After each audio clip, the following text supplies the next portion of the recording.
Okay, let's take a let's take a journey down computer history real quick, right? So, you know what? Not even computer history. What is computer? A computer is technology. Like in general speaking, it's technology. It's under the umbrella of technology. And then you got different types of technology like tools. A tool would be like a hammer or something would be like technology and shit like that. So a computer is just a piece of technology, right? Right.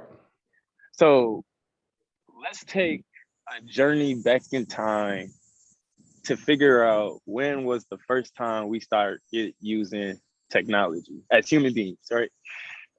And why were we even using technology to begin with?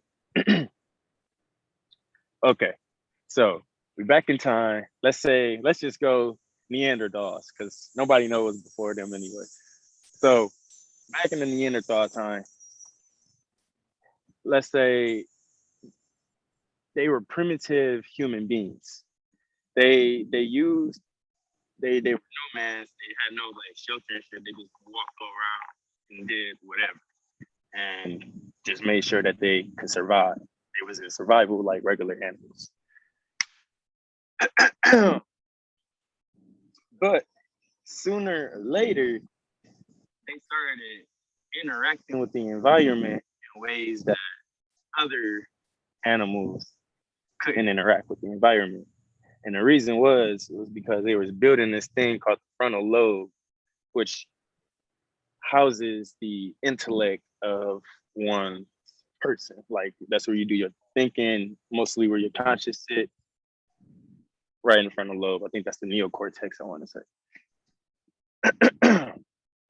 So you we started interacting with the environment. So what do I mean by that? Meaning we started taking logic. We started using logic. We started seeing if we took a stick and we added another stick together, that made two sticks. And that was more than just one stick by itself. And we started making sense of these things. And we just started building up on knowledge and logic at the same time while we interacted with the environment. That makes sense? Oh, hella sense. All right, so over time, and you think about why it took so long for humans to become what they are right now, because like it took time for all this logic to build and us to learn the environment, and that's literally what we're still doing right now. That's why scientists are scientists. We are still trying to study the environment and understand the environment more and more and more. And because we were doing this, we needed tools. We needed some help to we needed help to do a lot of the experimentations. This is great. I appreciate it, bro.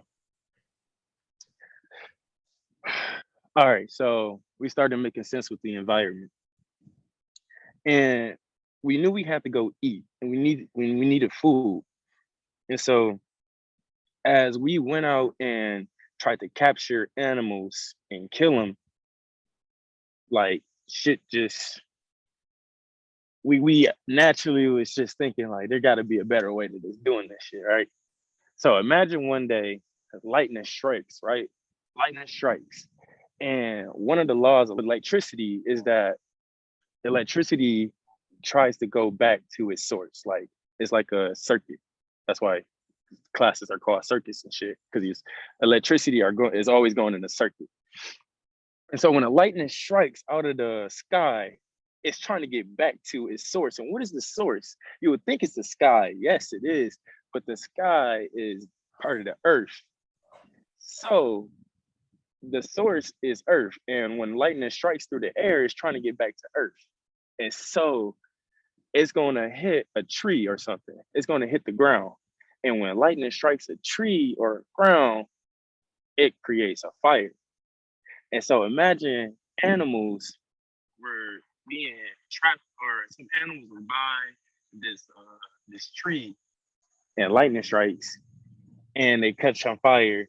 Say it's a pig or something, and now you smelling bacon and shit, bro. as a Neanderthal, like, the hell is that? I ain't never smelled that shit before. And you go up over there and you see it's some burnt pigs.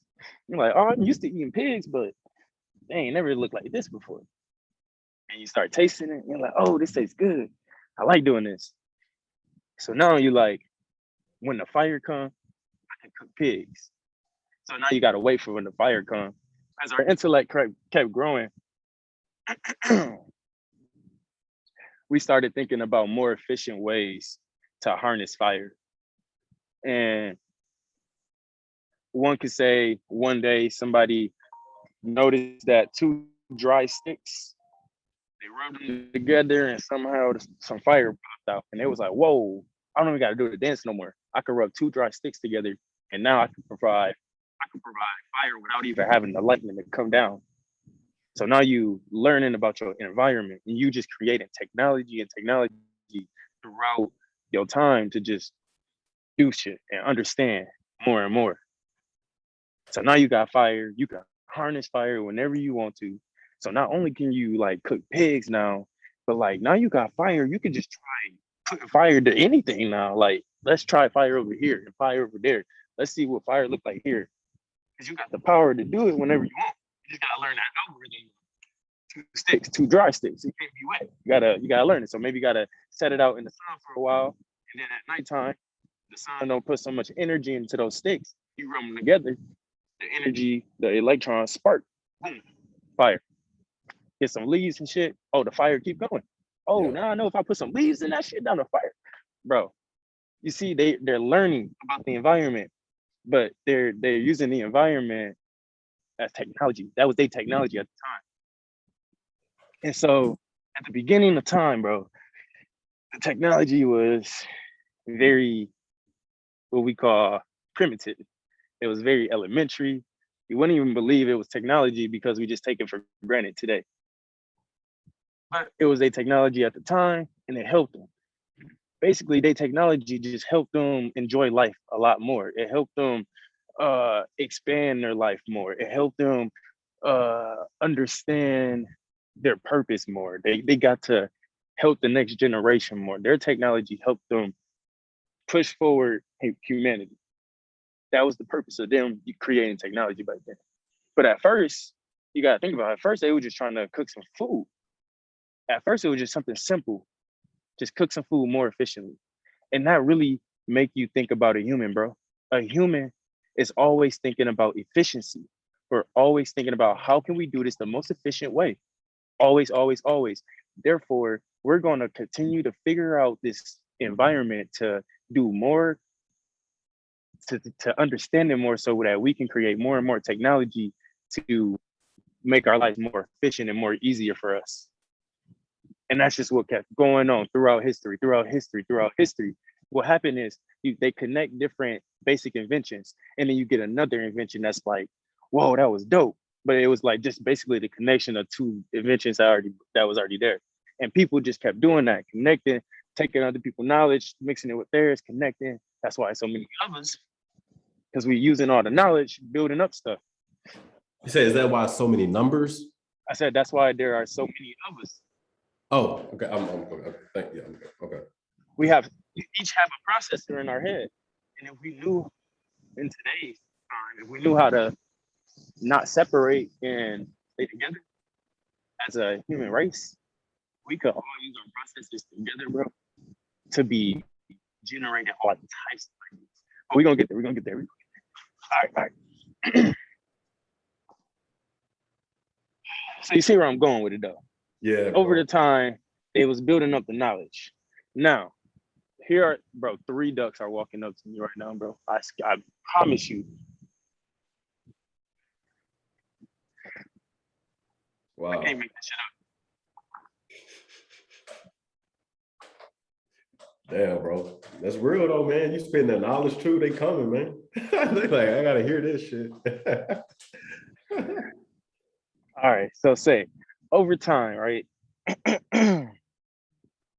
Let's take a look at history in a real general stance real quick in terms of technology and revolutions. each revolution over the time of history, each major revolution over the time of history propelled us forward some way in technology. You had the cotton revolution, nigga, shirts, the cotton mill, the printing press. Now you can write books and shit. And get knowledge out to more and more people. The cotton mill, nigga, you can make shirts, you can make bedding, you can do. You're taking cotton from the environment, and now you're making things to sleep on and make your life comfortable. Now you ain't got to sleep on a hard floor. We have technology all around us. We take it for granted. We don't realize it's technology. We don't realize that these are things here to make our life more enjoyable, which was what happened at the beginning of time. So you had that revolution, the cotton revolution. Then after that, like you had mechanical things starting to happen. Uh, Cranks, no more riding animals for rides. You are using mechanical wheels and engines and each time we found out, oh, that was the steel revolution. That was the steel revolution. So after the cotton revolution, it was the steel revolution. Or like the metal, it was like metal and steel. Steel became big. And they started building all types of things out of steel and shit. And nigga, that just took off. Like you think of all the buildings, bro. The steel is every fucking where, bro. And now we figured out how to use steel and how to process it in a way that we can use it whenever we want to use it, bro. Steel revolution. You had the mechanical revolution right after the steel revolution that learned how to use the steel to do all types of dope shit together. Was it oil after the metal revolution or the industrial? So I would say oil was a pretty big one. Probably after it was because you need it for mechanical purposes, like for the energy. So I would say it was around the same time as mechanical steel type of revolution. I'm going real general right now. So all those revolutions, and then you got the information revolution where everybody trying to share information, trying to be connected, all this stuff. And now we walking into the energetic revolution. And what you're seeing things are going more cleaner energy. They're going different materials. Certain things are going out because it's just for longevity, which we want longevity because of evolution. Therefore, some materials have to be retired or rethought of and reconstructed for us to use it in a different way. And so over time, bro, you'll see a lot of things are gonna look at the type of houses that are being built right now versus the back in the day. It's different structures, it's different material, and they look doper, low key. They look like houses of the future for real, for real. Yeah. And they have to be that, and that's what they're building. They building something that could last to the times where we're going. There's people who understand revolutions keep popping. Like when people say the end of time or the end of the world, what they're talking about is an end of a revolution, an end of a time period where we was using technology in a certain way. Now technology is gonna boom at another way, and we're gonna be like, wow, I couldn't even believe that we was able to do this with technology. We not gonna believe the shit that's gonna be here in the next 3 to 5 years. 3 to 5 years. Not gonna believe it. So these are the revolutions. Now, why did you need to understand this? Well, somewhere in between some revolutions, we learned how to harness electricity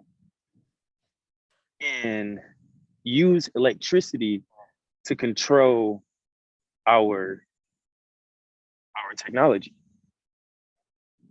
We learned that using a coil, some metal around a magnet, and you shoot electricity through it, what happens is an electromagnetic spectrum is created.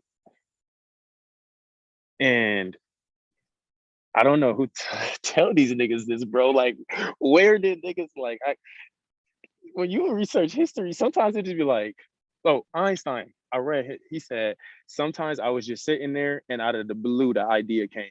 E equals MC squared. He said it just came in his head out of nowhere. It literally just came in his head out of nowhere. And then he went to go research and it was like, it was right. Bro, where do these ideas be coming from? So how the niggas knew how to harness electricity and create an electromagnetic spectrum, and then literally learn how to send messages through the electromagnetic spectrum, all types of shit, that literally everything that we be using, all the waves and shit that's going through radios and telephones, electromagnetic spectrum. And we realized we had control over the electromagnetic spectrum via logic. The electromagnetic spectrum works just like the nervous system. So, but how do we control our nervous system? We typically control our nervous system, sends us messages, and then we process the messages consciously and then do something. So this processing of that message consciously, that is us running logic. That is us all over them years of human history where all that logic was being built up. Every single time we process something, all that logic is being ran fast though. It's being ran fast because we practiced it so long. We practice it. And remember, you are the byproduct of generations of people. So they just kept passing down knowledge, literally in your genes, in your blood. And now you have all that knowledge plus the knowledge that you're picking up as a human being. So every time you are faced with a decision, every time you're faced with a thought, every time you are faced with an emotion, your body, your thought, your mind is processing very fast, all types of calculations. It's all math. Your brain's doing all types of calculations, just like these computers. We're gonna get there, but it's doing all types of calculations, and then you come up with an answer that you want to do. This is your nervous system. We took our logic and we're taking our logic and we keep putting it into the electromagnetic spectrum. Oh, we know this. Okay, let's put this into the electromagnetic spectrum and control it this way so it can do this for us. And then we know this and that. But the way that we control the electromagnetic spectrum and get it done and get stuff done with it is we gotta have physical devices. We gotta have physical devices to say electromagnetic spectrum, play me music whenever I want to hear music. But we need, until we learn how to do that ourselves as humans, we can do it ourselves, bro. We got the technology in our head to interact with the electromagnetic spectrum just as these devices do. Like we can tune into frequencies like radio frequencies just as well as these devices. But the thing is, we over the years started putting the responsibility off into the devices. And so now the devices do these things for us. But we remember it's our logic that's inside of the electromagnetic spectrum. And the thing is, it's people who understand ourselves and they understand us deeply, and they just continue creating technology that keep wowing humanity when the technology is just based off of things that we can do already. And once you learn how to tap in and go inside and become one with, everything. That makes sense? Oh, so much sense. Dog, this is incredible.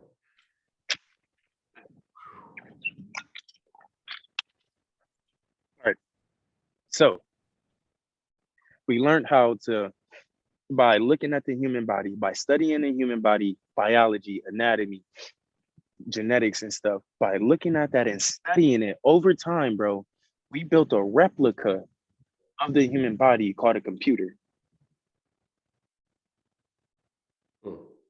And it works similar to the human, except that it just works off of logic. And if you don't program it to do anything, it has a whole bunch of energy in it, but it don't do nothing. It just don't do nothing. And imagine, what is a human with no energy? Dead. If all that dead, right? So if you took the battery out the computer, it ain't got no energy. What is it? Dead. Dead. Yeah. So both of these things, human, computer, are working off of energy. The computer is getting its energy from a battery, and our battery is from all of this because we got so many things set up in this. Cool. So we learned that we control our energy with logic again. We have a brain that has different compartments. You can look it up. We have occipital lobe that does the imaging. This is a two-dimensional plane, bro. We see in two-dimensional pictures. Like our eyes are getting two-dimensional pictures, and then it's going to the back of our brain, and it's making sense and showing us a 3D world, but we in 2D. That shit wild, ain't it? And so what that means is our occipital lobe is using math to process the images that our brains are feeding it. What does that in the computer? The GPU. The GPU takes different images, process it, and it show it to your screen. And you see in 4K, you see in 2K and different things. So they built the GPU, which is just the occipital lobe. Then they built a central processing unit, and that does the main processing. That's kind of like the conscious part of the computer. It does the main processing. It is the main thing. That makes sense. And then, but the motherboard connects all the parts together. That's the nervous system. That's the circulatory system. That's the where whenever you need a message, it can go there. When the blood needs to flow, it goes. Like it's all connected. That's the motherboard. So everything is connected onto the motherboard. Like your brain is connected to your nervous system, and your arms connected to the nervous system. Like everything is connected to your nervous system. So that's how the computer is set up. You got their motherboard. You put your CPU on it, which is your brain, your consciousness, pretty much. Then you put your RAM on it. Your RAM is your short-term memory.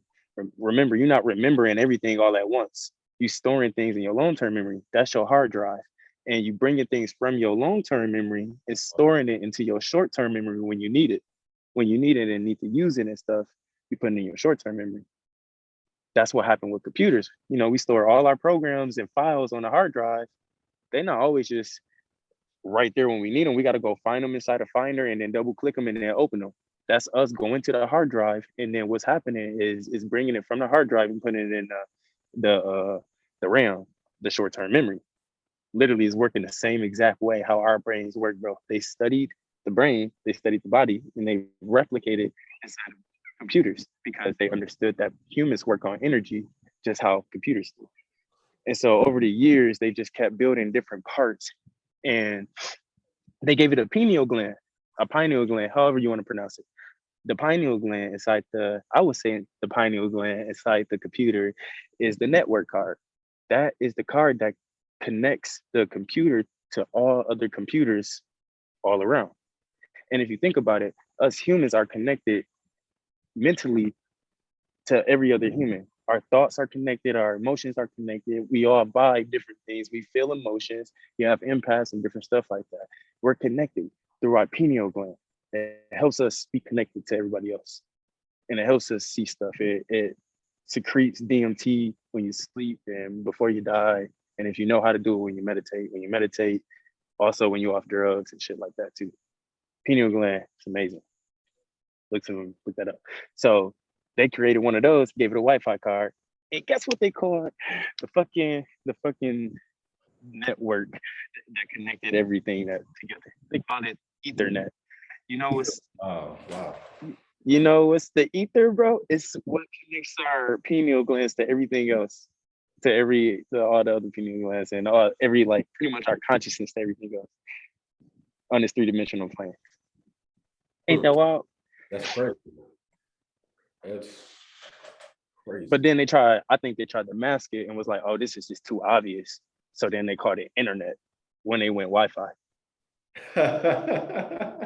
So when you say the ether, it's like the Ethernet cord at one like literally, yes, that one. Okay. They called it Ethernet. Yeah, Ethernet cords were the first. Wired communication was the first communication. Right. It's kind of like human communication. We couldn't send messages until we was face to face, physical communicated. Like computers couldn't send messages unless they was physically communicated or connected by wires. But then we learned how to send messages through the ether, how to use antennas and frequency waves to send different messages and shit. So the thing is, all this interaction between computers and stuff had to be controlled. We had to tell the computer if I wanted to send a message to you, I had to tell the computers to send a message to you. How I tell the computer to send a message to you, I go to my phone, I find your name, I type a message, and I press send. That's me telling my computer to send a message to you. But you gotta think back in the day, the first mailman was a nigga and a horse. And he took mail from one person who wrote the address to of the person, the name of the person, their return address, and then they put the message in it, and then they gave it to the technology at the time, which was the mailman. And the mailman followed some type of route to get to the address to deliver the message. That's how we used to send messages without being physically connected. Now, we can explain those steps to a human being. We can say, this is the address, this is the route that you need to take to deliver this message. And the human being can take those instructions, follow those instructions, and deliver that message, right? Now, you try to speak those words to a computer, it's not gonna do shit.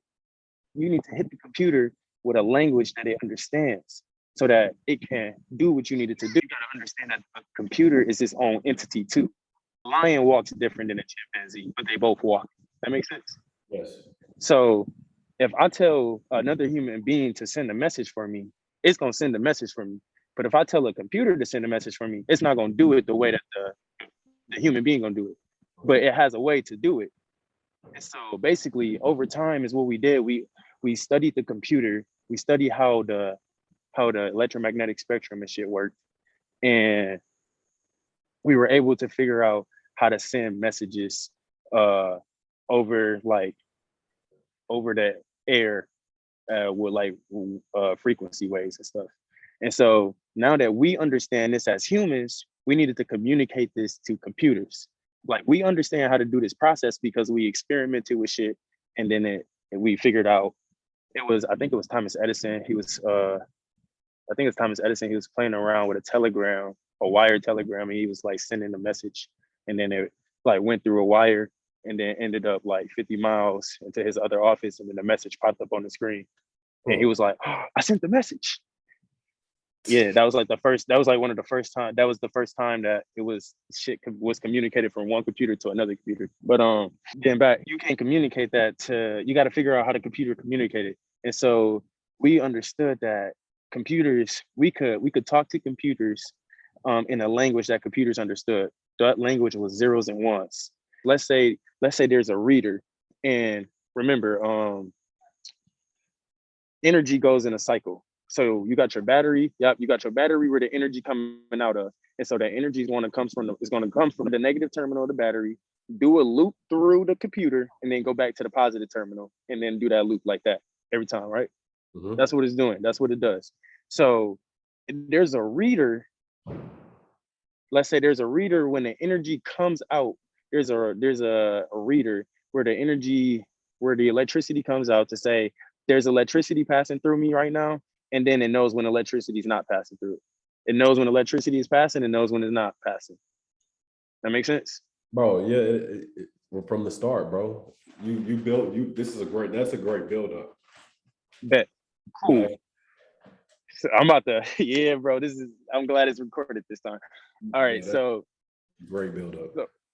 So electricity. Now, what we learned how to do, bro, you ever seen, okay, think of a track, right? It's just a circular thing, and you could walk in a circle in the track. That's just a circuit, right? But then you could start putting little obstacles inside of the circle, and so now you gotta go around that obstacle, or you gotta turn track and stuff. So that's what we learned how we could do. We put energy on a circuit, and then we said, oh wait, we can turn the energy based on like using certain materials. Like we can slow down the energy, we can slow down the amount of energy going through it at a certain time. We can speed up the amount of energy. We could do just different things with the energy. And so people, they was learning how to control the energy based on that way. And so you got this reader now who at first it was just reading that, it was basically reading that it was always seeing energy, right? It was basically always seeing energy because it's in a cycle. Energy's moving fast. So the reader's like, it's always energy. So it's a one. We're gonna call that a one. But if there's no energy, there's a zero. Like if it don't read no energy, there's a zero. So the more like traps and booby traps and stuff you set on the circuit, the slower the energy gonna go around the circuit. And so the scanner is gonna read no energy sometimes, and it's gonna read energy sometimes, and it's gonna read no energy sometimes, and it's gonna read energy sometimes. And so you see no energy as 0, and you see energy as 1. And so you got these components that help you control the energy on the circuit. They're called a transistor. Transistor is what changed human fucking history. Transistor, don't forget the fucking word, transistor. There's about, yeah, look it up, bro. There's like 5 billion transistors in the phone right now. It changed human history, bro. And so basically they're said to say each year they're supposed to, a transistor is supposed to double the amount of transistors in the amount of technology each year. Like we already have like 5 billion in like and basically what a transistor is a logic gate. Unless you say 0, unless you do 0 or 1, unless you basically process something. It's one transistor is basically like 1, 0 or 1. It's basically like a bit, but not really. And it's like, you kind of want to remember what I was talking about. Humans over time, we started as we was using basic logic to understand things in our environment. We was building up our transistors. Over time, we was building up our transistors, bro. Computers have been building up their transistors over time, bro. And where is the transistors at? They're inside the central processing unit. That's the consciousness. We've been building up our transistors, our consciousness. We're elevating our consciousness as a human race, bro. And the computers are also doing it in their knowledge in their own type of way with transistors and stuff. And so transistors help them process just like our brain help us process. And that's where we're not going deep into transistors, because that part is where I'm gonna fall off and then it's gonna get it. But basically, transistors is how we process stuff. And so we learned that if we gave a certain amount of zeros and ones to transistors or to the processing, the transistors will process it and then know what to do. And so, but the thing is, we wanted to learn how to communicate. Like human readable words to computers, because we got like A through Z, and then we got 1, 2, all these other stuff. We like the computer only knows 0 and 1. So what we have to do is build up this language called ASCII. What ASCII is, you said ASCII?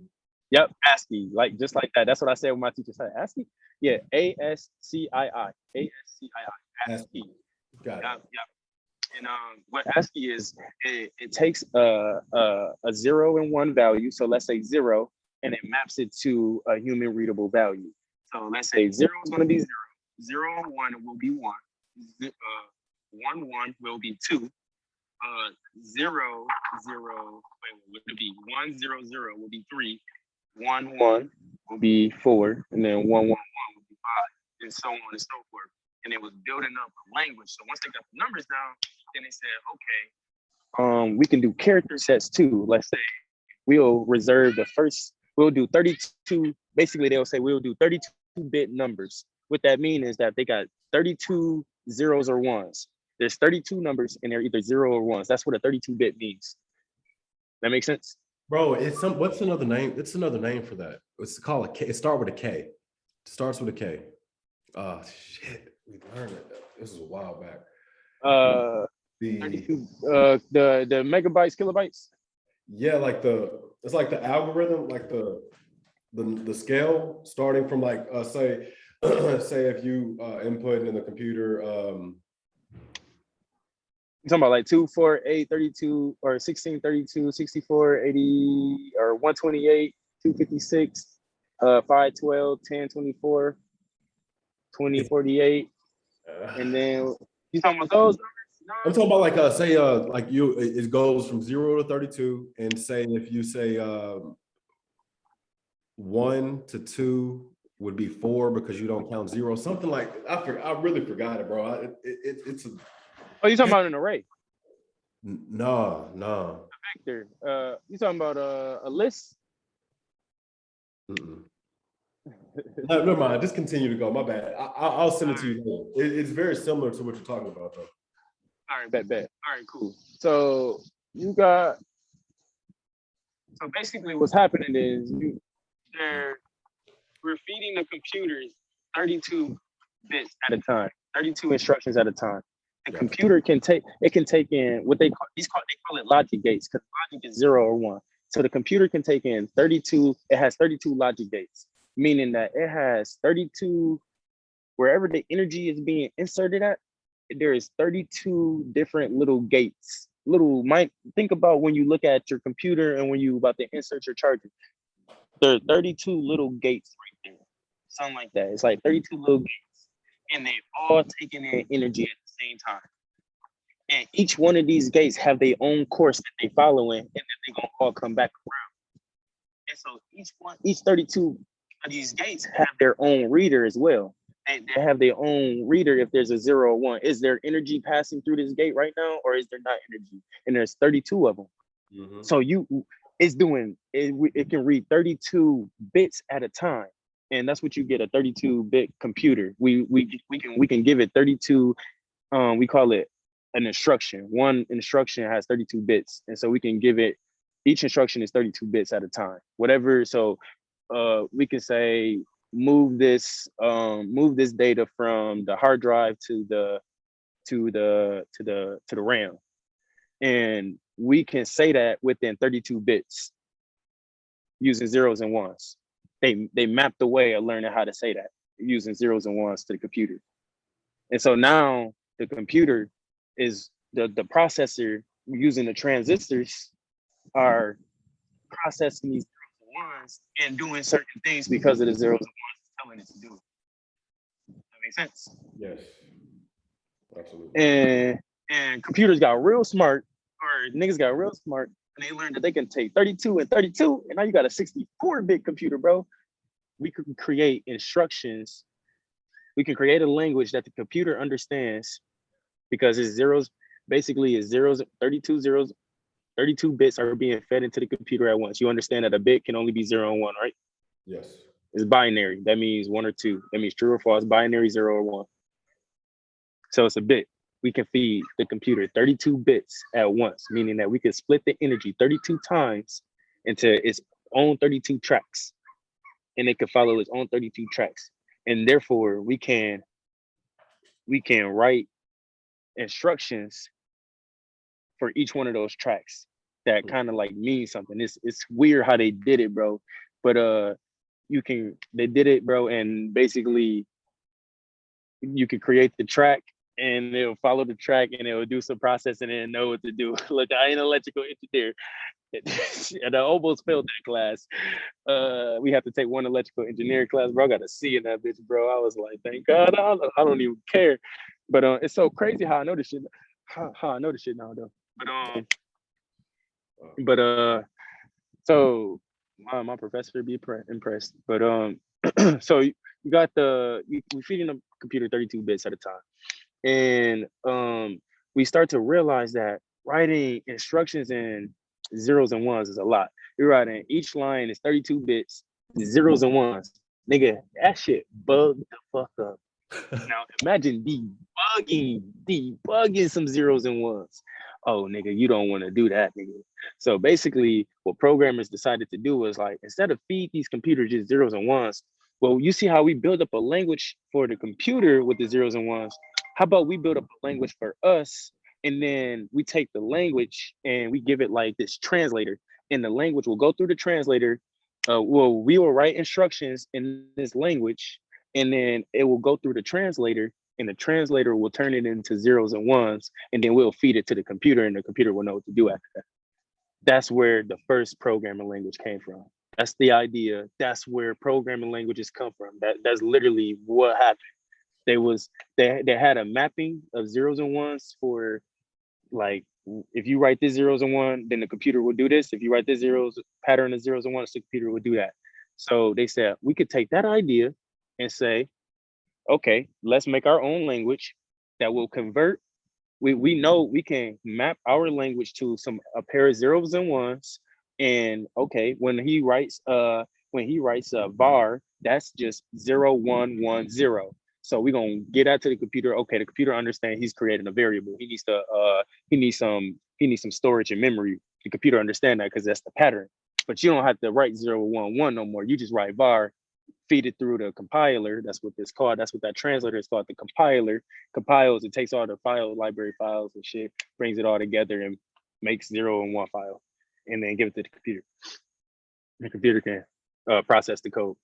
So that's the whole purpose of coding languages. And so you first had your zeros and ones. Then the first language that came out was assembly language. And assembly language, bro, it's a hell of a language. And that's why niggas was like, we need a better language. And there's still people writing assembly language like electrical engineers, but I don't like assembly language. But that's who write that code. Like the ones that's really controlling the electricity with zeros and ones, pretty much. That's what you would call a low level language. 0, 0 and 1, writing a 0, 1 is the lowest you can get. That's the lowest level you can get in a language to communicate with a computer. Now the next level up, which is still pretty low, is assembly language. And that's like you controlling the energy. You're telling the electricity to go from the RAM, move stuff from this location in RAM and put it in this buffer to go be seen on the screen. You're writing code to say that. Like, and imagine you ain't been saying nothing like that yet, like ever. You just been creating variables and putting colors on the screen. Like, in order to write a variable and put colors on the screen, you would literally have to write like 500 lines of assembly code just to do that basic amount of stuff. So what people was like, shit, writing assembly code a lot. So what they did was take assembly code and they built up a language off of assembly code called C. And the C was way better. You can a lot of the functions in assembly were extracted underneath the hood inside of C. And so whenever you wanted to print something to the console or to the screen, you didn't have to tell the computer to go to the RAM, take the data from the RAM, and then put it inside the buffer for the display port and then show it to the screen. You didn't have to say that no more. All you have to say now is print F and then put in the string that you wanted to print to the screen. And now print F does all that stuff in the background, but to you just writing print F and it's showing up on the screen. That makes sense? Yeah. Cool. So then C was real good for the time being, bro. C was real good because you got to understand the purpose of computers at the time. The purpose of computers was really just to do math. It was really just using computers to do math and science things. So what they was doing was calculations. It was running calculations to understand the environment and stuff. The computer was pretty much a big computer or a big calculator, but doing real big calculations like Calc 2 and Calc 3 and differentials, just doing all types of stuff. Multivariable matrix math, things that we don't want to do in our head. Like we could do it on paper, but the computer can do it more efficiently. And because they were using the computer to do stuff like that, bro, they were understanding the environment more and more because the environment works off of algorithms and math and stuff. So they were using the computers to understand the math and the environment. They just wasn't just doing mathematical equations for no reason. They was doing mathematical equations because they understood the environment in which we live in basically works off of math, and that the computer can process math at a faster rate than a human brain can, a distracted human brain can. And so that's what the computer was used for, just to process different things. And then we started understanding the environment more, and so we can build better things and we could build just different objects inside the world. But then our computers, though, we wanted to replicate these objects.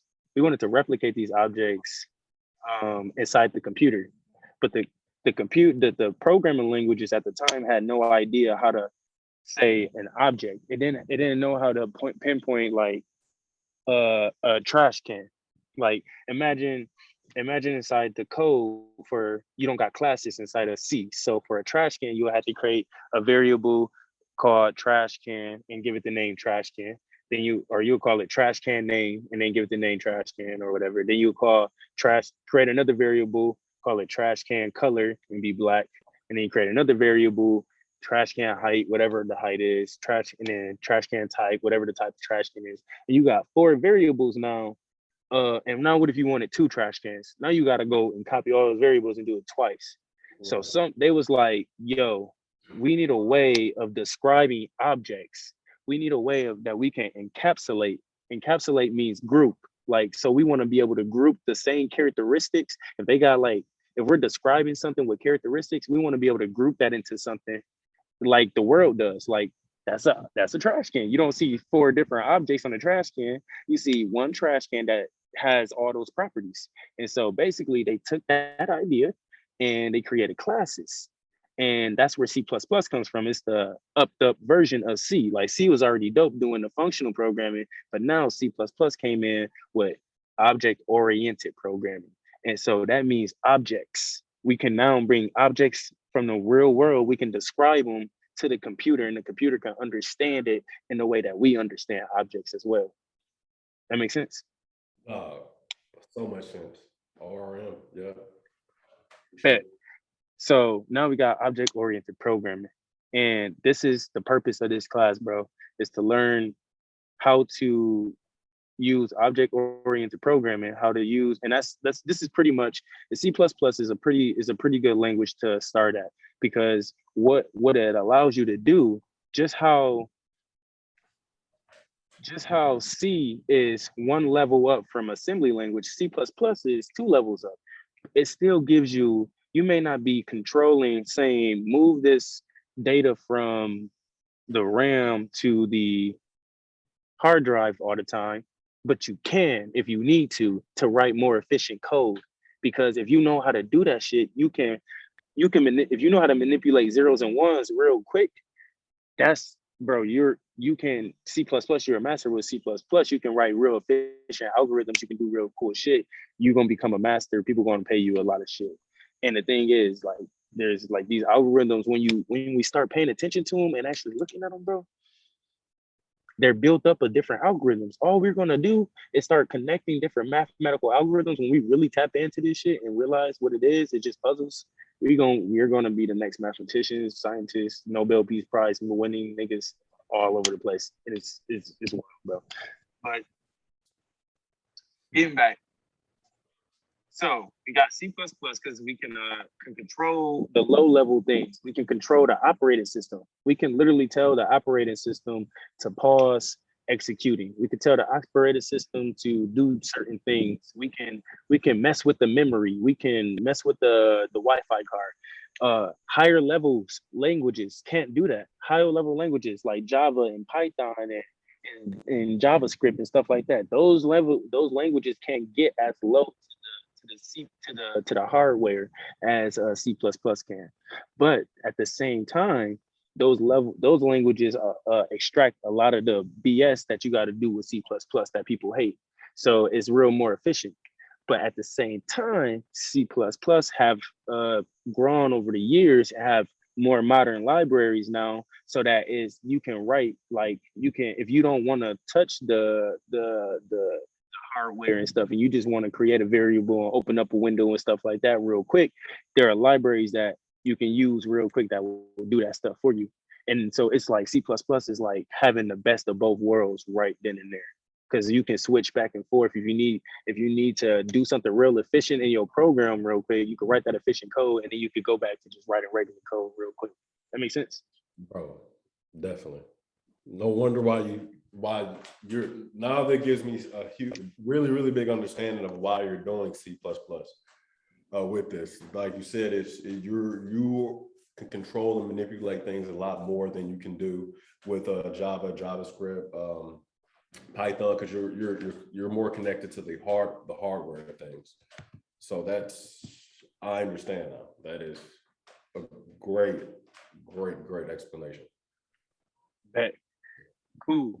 So one thing that we're gonna do in this next class is create a calculator, the adder. I thought we was gonna get to it today, but we just got right to 4:30. It's perfect timing, bro. 1 hour. That was a great explanation.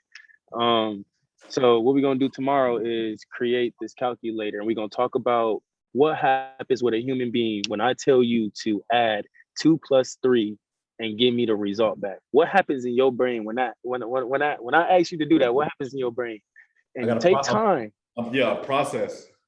Take That's a time to process. think about what happens, because we're going to come back to that with a computer, and we're going to figure out what's like. We're going to see that the same process is happening in your brain when you do 2 + 2 = 5, or 2 + 3 = 5. The same process is happening in a computer that you're doing in your brain. You're just doing it so fast because you're so intelligent, because this was already done so well. And the computer is doing it very fast too. And you don't understand that the computer is doing this too. But we're gonna tap in with that tomorrow, and then we're gonna learn how to create. We're gonna create a adder program, and learn C++ by first doing that adder program. Bro, I can't act, bro. I appreciate you, dog.